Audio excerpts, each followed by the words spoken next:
Comment faire la différence entre un vrai et un faux signe d'intelligence?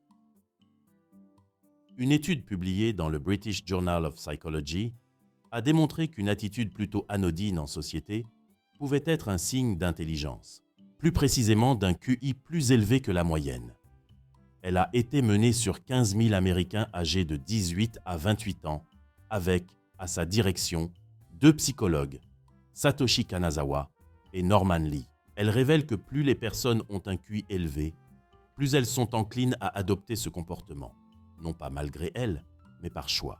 Dans cette étude, la plupart des personnes interrogées préfèrent les lieux d'habitation avec une densité de population moyenne, plutôt que les grandes métropoles, car ces lieux favorisent les rencontres et le sentiment d'appartenance à une communauté. En revanche, celles avec un QI plus élevé ont clairement montré une préférence pour la solitude. Vous esquivez certaines invitations sous de faux prétextes. Vous appréciez les activités en solo. Alors votre QI est peut-être plus élevé que la moyenne, même si cela peut réduire votre cercle d'amis ou agacer vos proches. Une piste largement relayée, suite à la publication de l'étude, pour expliquer ce comportement, serait que les personnes avec un QI élevé préféreraient être seules pour se focaliser sur des choses productives.